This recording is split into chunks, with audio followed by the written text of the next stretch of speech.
You ready? Yeah, let's do this.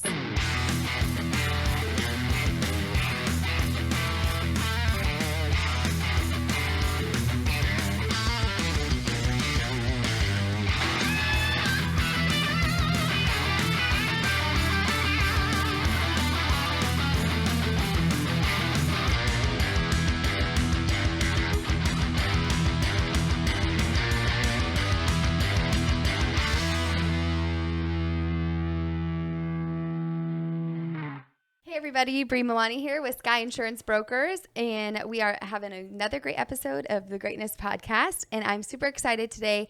We have two people from two separate industries who work together, decided to bring them both on, have something we've never done before, which I'm really excited about. First off, we have Anna Jacquez with Guide Real Estate, and she has been with Guide for 3-4 months now? I know, since October. Oh my gosh, time's gone by so fast. It has. So she's been in the industry a little over 3 years, and I'm really excited to have her on. And she brought her lender partner, Josh Merrill, and he owns his own brokerage. And it's kind of cool to have both you guys on. Just, I know you're not a team, but you kind of are, right? Like when you both work with the same buyers and stuff. Yeah. So I'm excited. This will be fun. Me too. Yes. So let's start with you and talk a little bit about how you got in the industry and obviously family and all that good stuff. Got into the industry. Well, let's see. My first memory of... Oh, Siri wanted to chime in, I guess. My first memory of real estate, I was 10 years old. I remember my mom selling her home, and I was at the kitchen table, and there was a stack of papers, you know, how they used to carry around the contracts. Yeah. And I remember seeing my mom and my sister, who was a lot older, negotiate commissions with the real estate agent at the dinner table. Oh my gosh. And I just remember that memory. Like, it's just a staple, and I just thought it was awkward, the tension, commission money. Who talks about that, yeah. Right? It's yeah. like taboo. Yeah. And that stuck with me. And after that, my family had an addiction of going to new builds, open houses. Notorious. Yeah. Yeah. And I loved it. I loved it. It was always something in the back of my mind. I went to school for biology. Plan was to be a dentist, but I also planned to get my real estate license, and I was planning on doing both. Ended up going a business degree and then doing real estate. You're all, we're going to take a hard turn right here. Yeah. So science, biology, great, but it went business.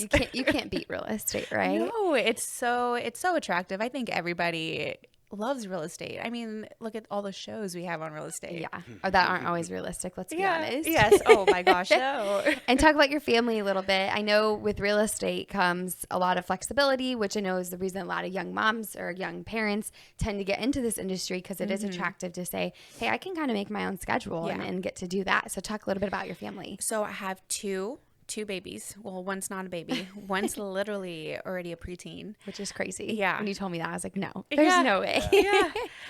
And then I have a 1-year-old. She's about to be 2. So crazy gap. Yeah. We didn't want any more kids, but, we decided to have another one. And here you are. And here I am. But the dynamic right now, I'm so privileged to have been able to see them for the past couple of years at home. However, it is not what a lot of people think. You're at home, but you're not really at home. Right. You're still working. Yeah. I still feel privileged to be able to see them, and for them to be able to see mommy. Literally, I'm always running around like a chicken with no head. Yeah. Just running around trying to get stuff done. Literally, they hear the conversations. So it's a privilege. It is nice to see them grow up every single day, new things that you see. And, I have a great support system. Yeah, which is everything. Yeah, that always helps. My support system at home, he's all for me. Anything for him to be a one-day stay-at-home dad. Yeah. My husband always jokes about that, too. He's like, maybe one day. I'm like, don't get your hopes up. I think I would very much appreciate it. It would be kind of nice just because, we're kind of the same where I rely on my mom and my mother-in-law a lot to help with the kids. And they're getting older. My mom's going to be 60. My mother-in-law's in her mid-50s. And I have that thought a lot of the times of when our kids are older, they're going to be needing to be run around to sports and school and stuff. And I'm like, gosh, they're getting older. Is that going to be too much? All right, honey, you could be a stay-at-home dad. One of these days. Just got to keep grinding, right? Yeah, you just That's gotta such do a more. good way to put it, though, is like you said, a lot of people see it online or on TV, and it's like this glorious thing. You can make so much money and be rich and hardly have to work. And it's like, the reality is, like, you're never not working is what it boils down to. Yeah. If the client wants to go, you're going. Yeah. And even if you're at family events, family dinners, it's in the back of your mind. It never sleeps. It never stops. You're on vacation. That's when it hits you the hardest. Yeah. Go on vacation. You'll get busy. Oh, yeah. Always. Always. Well, thank you for sharing that. And now let's turn to you and talk a little bit about, when you got in the industry or how you got into this industry. I know you said you've been in it for about 16 years now. Yeah. So think back like 16 years ago and, talk about family and all that as well. All right. Well, yeah, I got to be honest with you. 2005, I got done with college there in San Diego. And it was Wednesday before Thanksgiving, roughly, I think, 05, 04. And we're at the local get-together bar, restaurant with all the people coming back from high school and college Yeah. And my buddy Armando, we were right there. He ordered a shot of Crown Royal, right? And we were there, and he said, "I'm like, oh, okay, all right. How much money do I got in my pocket here? Do I have enough? Well, okay, cool. Okay, I'm good for a drink or two or whatever." And then he's like, "Oh, get the bottle. Bring the bottle." Okay. And I and I was like, "Dude, the bottle, man! Are you kidding, man? The bottle? I've never seen that." And I'm like 22, 21, whatever. And I'm like, "Oh yeah," but Armando's a great guy. We grew up together, small town, King City, 12,000 people. So from preschool to high school, right? You're same people. And sports, same thing. And, he was doing mortgages up here in Sacramento, his brother as well. And what's his last name? Ortiz. Oh, Ortiz. I knew you were going to say that. Yeah, and man, I he's used to awesome. work with his brother for 4 years, Javier, awesome guy. Yep. Mm-hmm. And so... And my parents' neighbor, he was doing mortgages as well, at 3, 4, 5, and then talking to him. And my history teacher at San Diego State, great guy, and we met up hey, what are you doing for this, that? What should I do? Like a mentor. I didn't know what I wanted to do. Right. And he's like, I don't know. He did real estate on the side in San Diego. And he's like, I don't know exactly what you should do, but I know that these mortgage guys make a lot of money, right? And because he can see the settlement statement. And so I just put 2 and 2 or 3 and 3, 4 and 4 together. Yeah. And I thought, wow. And so I started making phone calls, informational phone calls, not knowing when I'm graduating. I'm like, okay, I'm graduating. What do I do? Calling these guys, and I'm like, okay, I'm going to Sacramento. I'm going to Rancho Cordova.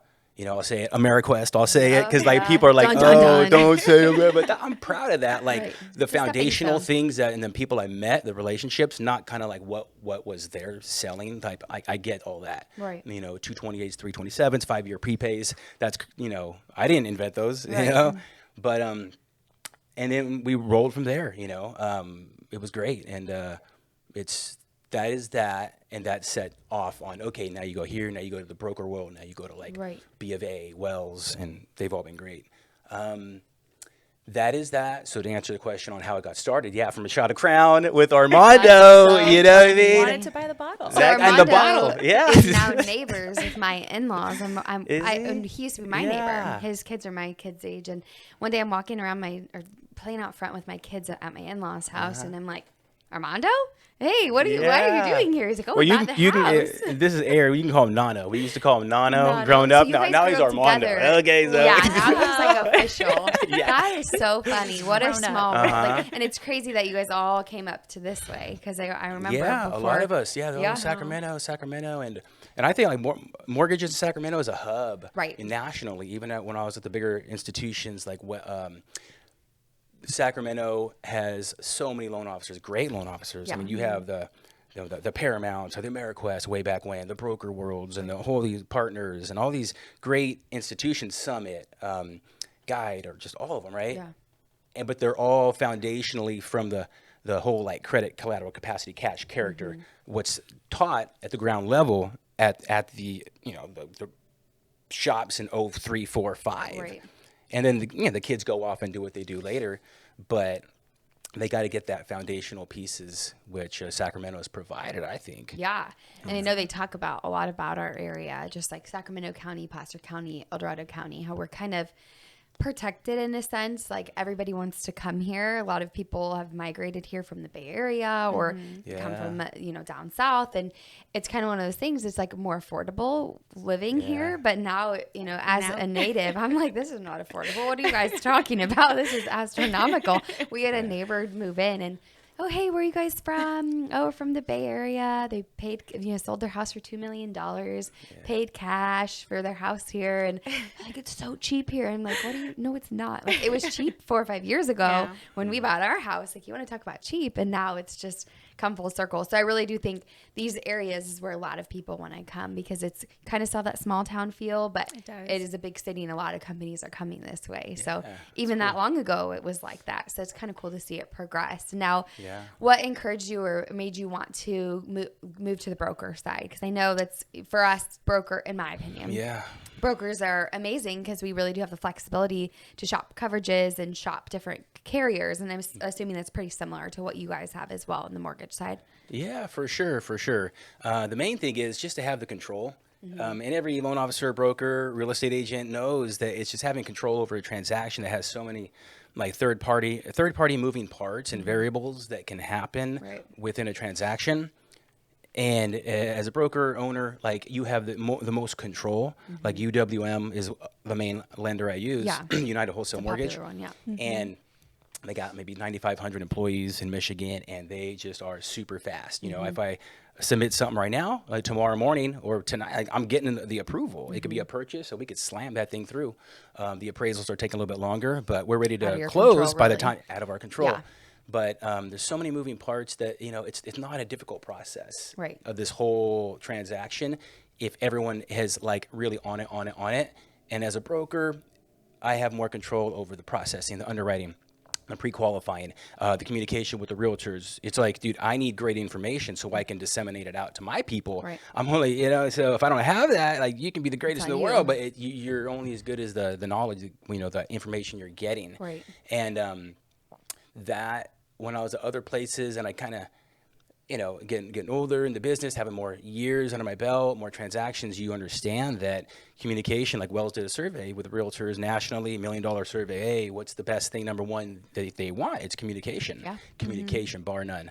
And don't we all, right? Yeah. It's like in every transaction that goes on, it's like I can tell people all the time, you can be the fastest or the cheapest, but if you're not communicating that, it kills. No one's going to know what's going on. Even like when we get deals in, or like you guys too, it's like it might take a day or two for something to get done, but just communicate that we're working on it. Yeah. Like, it's like I got it. We're working on it. I'll get back to you. Yes. And then get back to them. Yep. And really, it's like no one cares. They're like, okay, awesome. Thank you. Yeah. It's off their mind. Now they're dropping the kids off at jujitsu, right? Yeah. And you're not thinking like, well, is Josh going to get back to me? Right. Like he said he would, but then he's like, or it took him like 8 hours to say, I'll get back to you. Yeah. Now it's like 16 hours before he gets back. Yeah. So just as a broker, you can get those answers, the underwriter answers my call right away, processing. I have that, and that's why the transition from bigger institutions to your own broker shop. Yeah. Not saying you can't have it over there at the other places, but you need to control. There's things you have to really, really get that control under wraps. But you know how in the corporate world it moves bigger things that are like beyond your control, and it's cool. I get it. We get it, but we all got to do what we got to do. Yeah. After a while, it's my name, insight. It's my reputation, it's my deal. Yeah. That my if relationship. You have full control over, then it falls on you. So 100%. If you do a good job, then there you go. 100%. That's awesome. Yeah. Now let's talk a little bit about you, because when I first met you, you were somewhere else, and you just made, well, not just, but I said 3 months, and I'm like, it's already March. Yeah. Like, okay, I guess my son's turning 2, and I'm like, huh? What happened? It was just like October last year. But you just moved to Guide not too long ago. Yes. Talk a little bit about Guide, because I know they're kind of up and coming in the Sacramento area. They're kind of moving to Placer County a little bit as well. Yes. So talk a little bit about that move and just kind of how it's been for you the last 6 months or so. Gosh, it's been great. Guide, I know that they originally started as Keller Williams, which is where I was. And I loved the foundation, and they took that foundation of the culture and they just took it to another level from there on. Right. And when I sat down with Guide, they bring so much value to the agent that I could not have made the change. Yeah. And not necessarily that I was, out there actively looking, but the value that they brought and the culture and just the people that I can look up to. Yeah, there's some major producers there. Yeah, awesome. I know. I just had to take one out a couple of weeks ago for a coffee. I'm like, please, let me just pick your brain. Please, I just want to talk to you. And they're all so lovely. Yeah. And that's so huge to be. It's like, what's the saying? You surround yourself with people that you want to be like, or that inspire you, because that's everything. It's like you see them doing that, and you're like, I want to do that as well. Exactly. And I've heard with Guide is like their like technology and like, oh my gosh, it's like next level. I've heard. Oh my gosh. Yes. I'm so thankful for that, because that's one thing that I didn't really immerse myself in was the technology part. And today there's no way as a real estate agent that I can't be immersed in technology. Right. I have to be.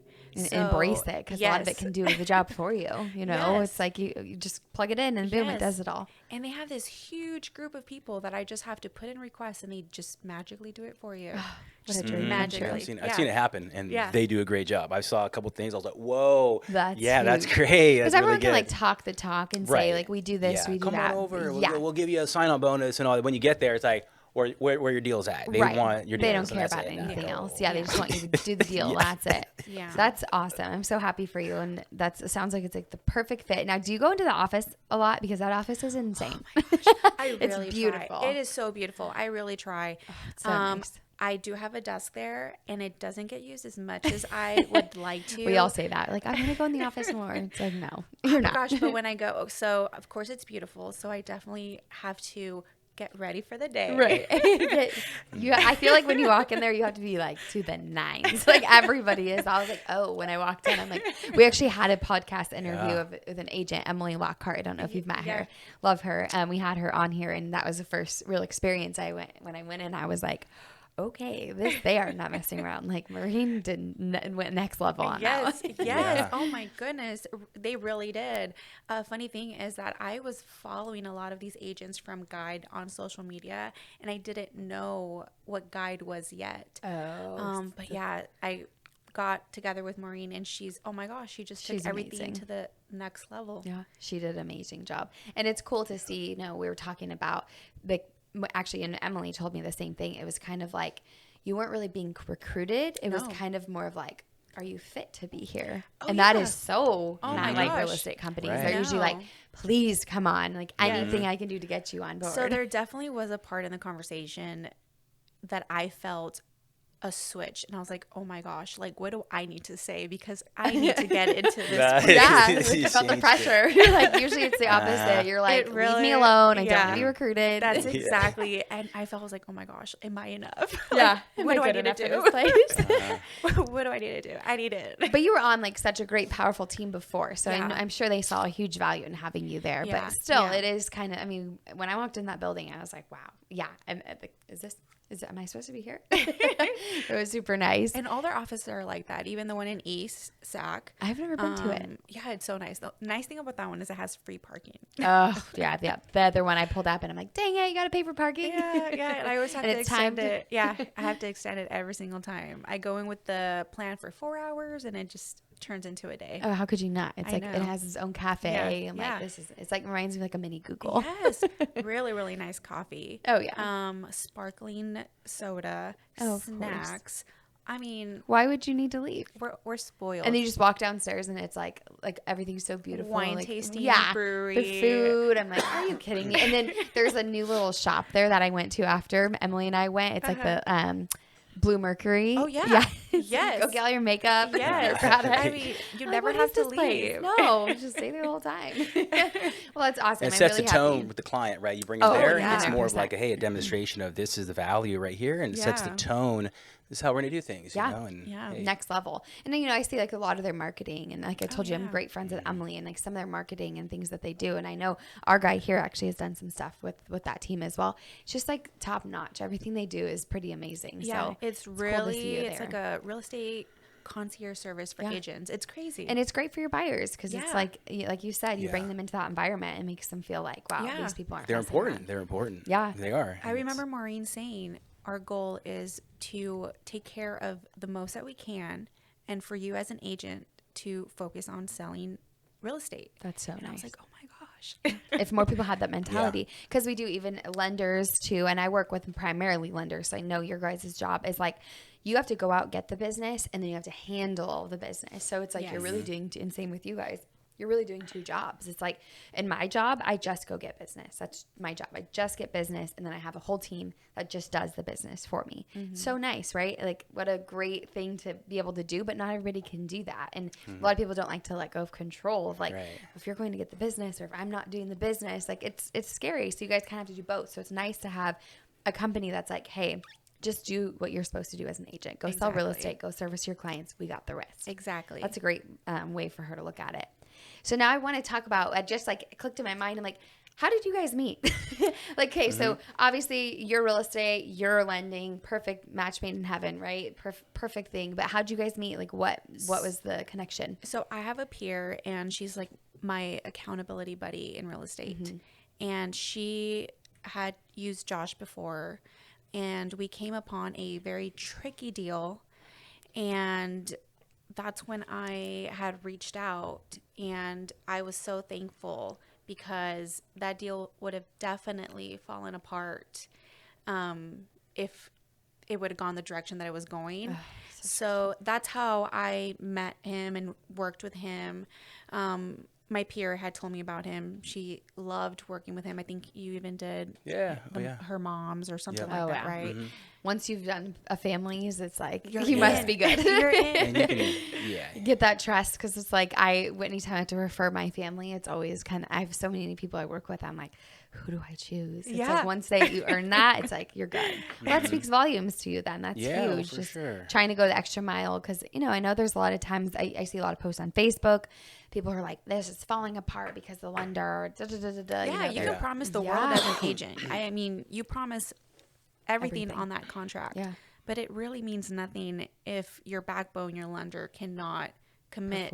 Yeah.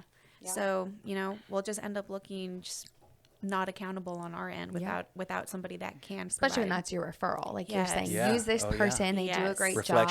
It's a reflection. I mean, that goes for title company, insurance, whoever it may be. It's a reflection on you if it doesn't go well, or if people aren't answering their phones, or they're not doing what they're supposed to do. It's a huge reflection on you. So that's awesome. I was wondering, I was like, did you guys know each other in the past, or just real estate?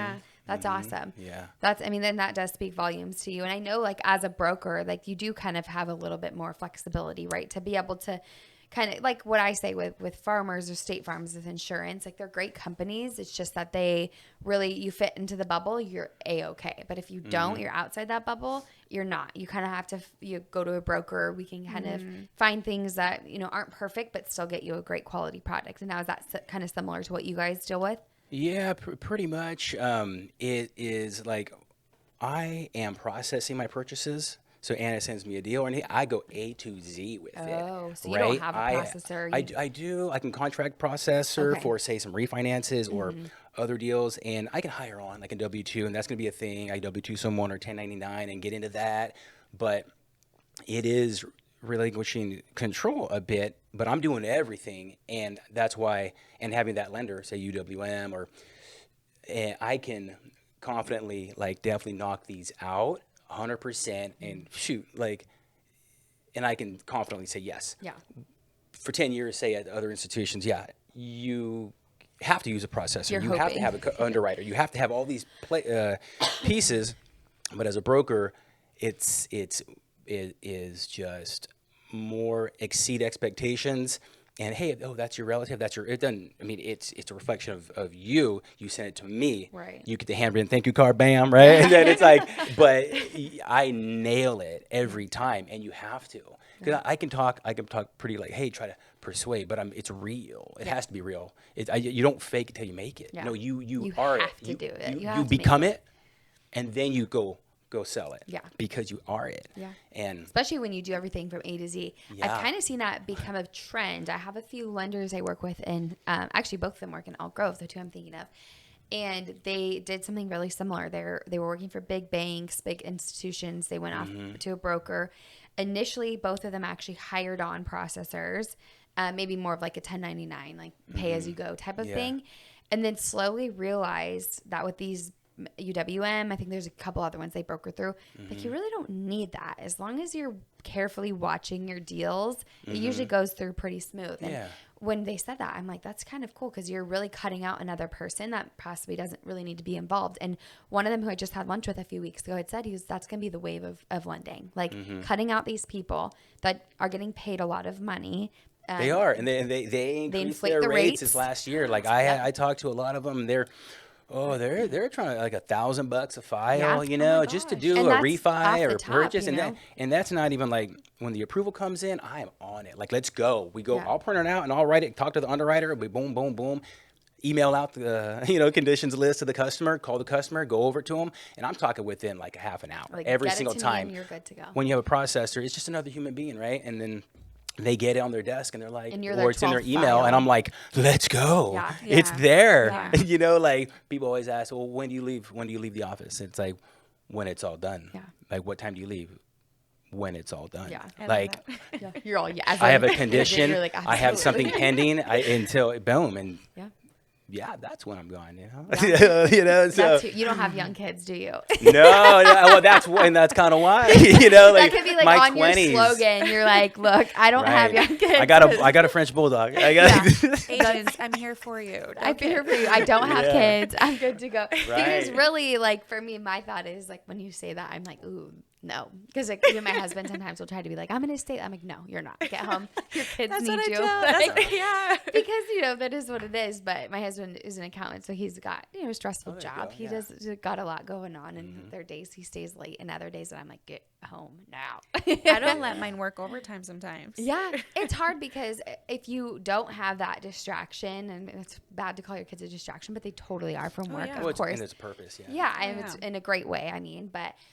You really can commit to being like, look, here's what I'm willing to do to get the file done. And right now, everybody can sell on, like you said, speed. They can sell on price. They can sell on all these different things. But until you actually deliver and do it, really, what good is that? Like, you have to really prove yourself. And I will say, I've seen the trend become kind of what you're talking about. And not a lot of people. And there are people who don't believe in that and just so used to doing it. They've done it 30 years this way. They're just never going to change. And that's fine. But interesting. I just had this conversation a few weeks ago. Like, this is going to be the new wave of, like, a lot of things can be done online. A lot of things can be done to where you don't have to have that middleman. So that's a great point.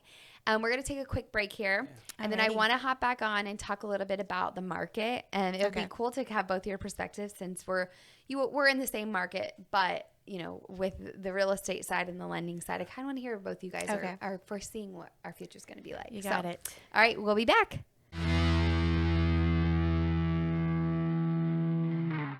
All right, we are back, and we were talking a little bit while we were off about, what are some things we want to talk about. And one of the things that I think everybody wants to know, and we all wish we had a magic 8 ball to know what's going to happen in the next 6 months. I know I see people who aren't in our industry that are like, it's going to crash, we're in a bubble, it's going to burst, or I'm waiting for the crash to happen so I can buy a house. And they've been saying that for what seems to be like 3 or 4 years now. I think I can really remember back 3 or 4 years ago, it's like, oh, this just can't get any more. Get any more. And then it's continued. So I want to talk a little bit about, you on the real estate side, you on the lending side. What do you foresee happening in the next year, maybe 6 months to a year? And how's that going to impact things? So maybe we'll start with you.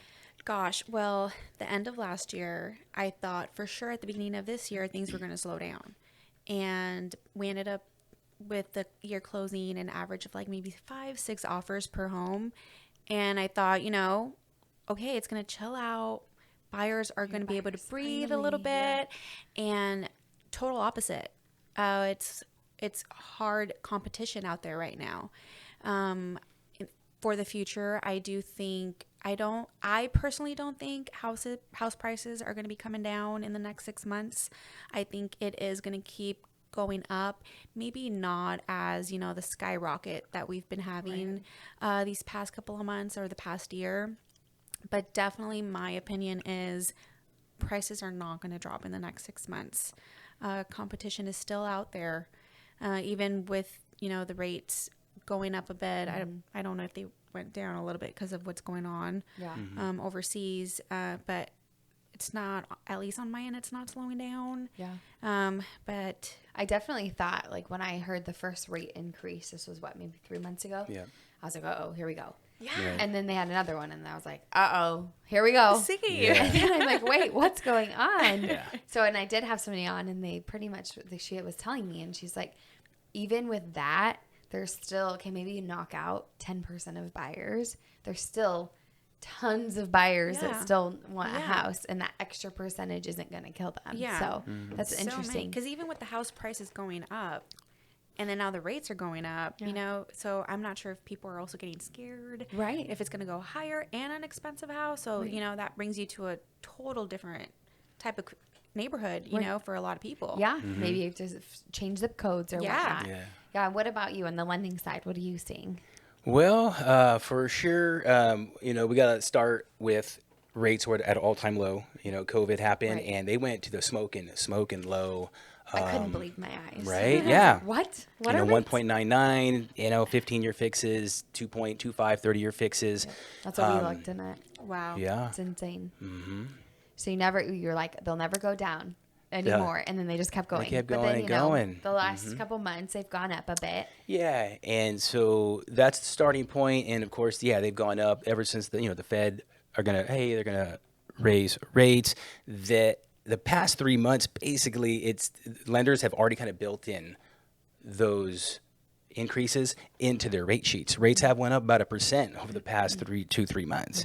And that is a lot. Yes, it will slow. Like April, I think, is going to show numbers have slowed down. They are a little bit. But the whole thing is there's such a bigger pool of buyers that are still there, and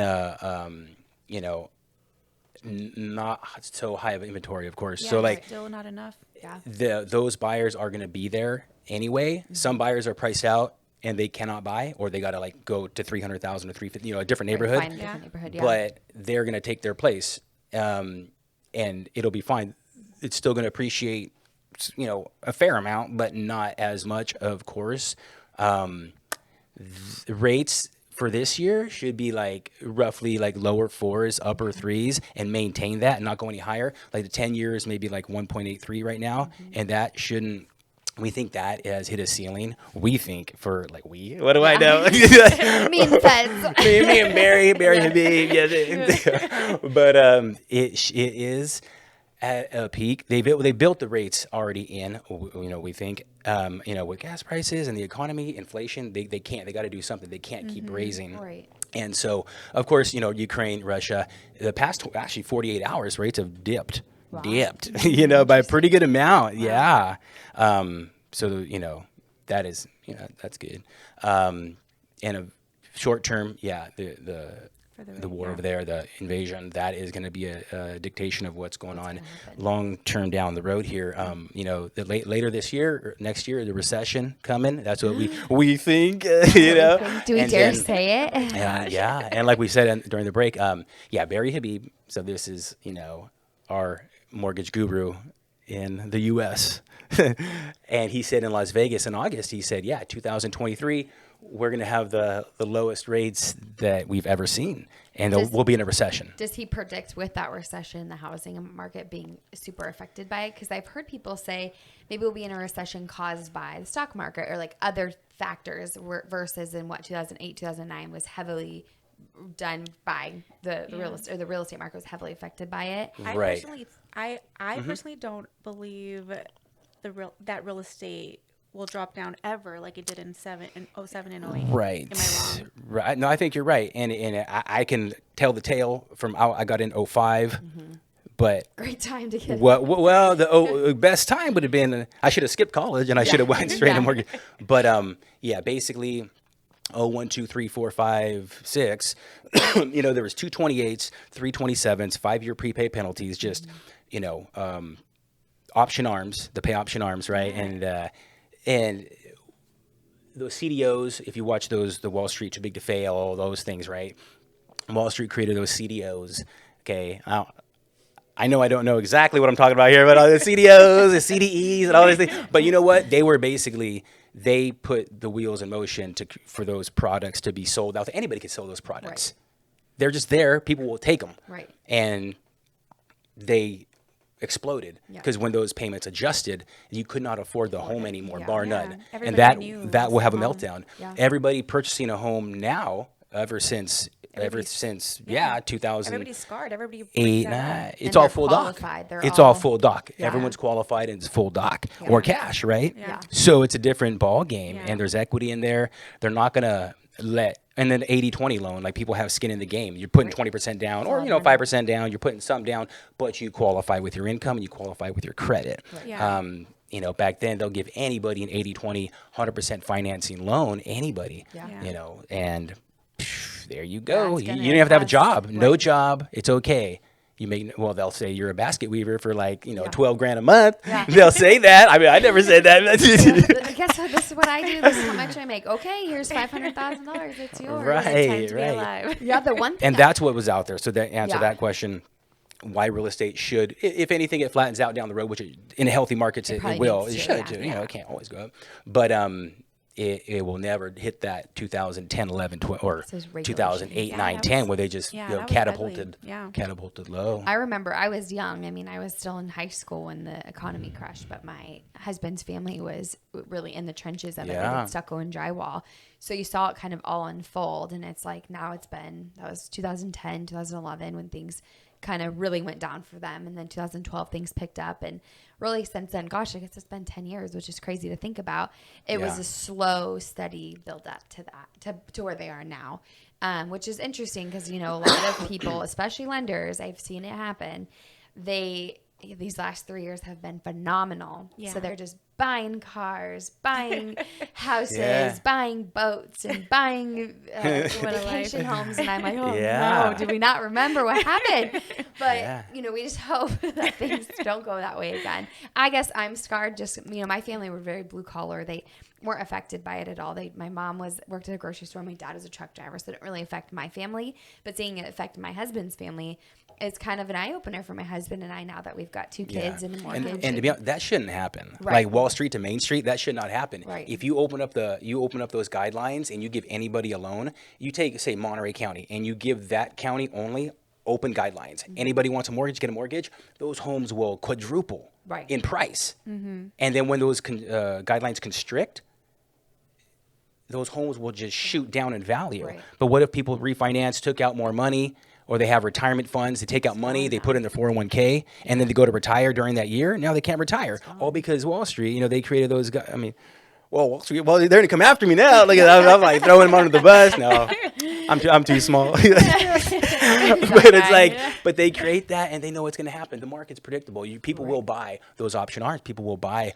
a super low payment because, blah, blah, blah. It's going to recast and it'll blow up on you. Right. And they didn't know that. Loan officers couldn't even explain it. And would they want to explain it? They knew when they created them what's going to happen to the market. Right. Boom. When they passed the legislation, right, and they'll open them up, bam. They knew 06, 7, 8 would happen in like 1999 when they opened up those guidelines. Yeah. They knew. But they sold all those CDOs and that paper, Moody's, AAA rated. Like my parents, 800 FICO scores for their entire life. W2 people get pulled in with like 580 FICO scores, right? And they get sold off to other countries in packaged, by Fannie Freddie, whatever, okay? And other countries buy them, but they don't belong in the same package. Right. A paper and that other paper, it got mixed up. Right. And they got sold off at a paper price, and they all knew what was going to happen, and this is what happened. They knew it, So at least it's regulated now, and at least we can... So now, I think, every single buyer that I've dealt with, I don't think I have gone a moment without them asking, is it going to happen again? Right. So, I tell them, I'm like, there's no way, so hard to get a loan if you're not qualified. Right. It's hard. Yeah. Even if you're A paper, great credit, great income, it's still, you're having to provide all these documents. You're having to provide all this proof it's a hurdle. Things, so, which is a good thing. I know when we bought our first house, I was like, oh my gosh, this paperwork is never ending. And the loan officer we used was like, yeah, well, that's not how it used to be. But be grateful for that paperwork because it vets who you guys are. Yeah. You're really going to get into a house that you could afford. Yeah. Yeah, and I remember actually when we did get our first loan, we had him just pre-approve us, and he's like, here's where you can go shopping for. Okay. So we start looking at these houses, and then he's like, we find one. He's like, here's your payment. I'm like, that is not what I want to pay. I'm like, we should work backwards. Tell me a payment on something, and then we'll go from there. Because it was way more than what we wanted to pay. But I remember that, and I'm like, work backwards next time. So that way I'm not looking at these houses. I remember thinking, how are you approved for that much? Oh, my gosh. We could buy this house and that. And then I'm like, no. Reality is I could afford that, but I don't want to overextend. You don't want to be house broke. No, it's not worth it. You want to afford some vacations. Yes, and be able to have a car and put your kids in gymnastics. Yes, exactly. Well, you guys were amazing. Thanks so much for coming on. Tell the people who are listening, like, what's the best way to get a hold of you? I know I don't know if you're on social media, but I know you are. But like phone number, social media, what's the best way to get a hold of you? Phone number. Can I say? Just say, okay, yeah. Call, text, anything. 916-605-8849. Perfect. And what about for you? Cell phone 916-217-7711. Awesome. Well, you guys are both amazing. I love the dynamic. It's something we've never done before, and I think I'm going to do it again. So thanks for coming on, and thank you everybody for listening. We appreciate it. Thanks for having us. Thank you. Yes, absolutely.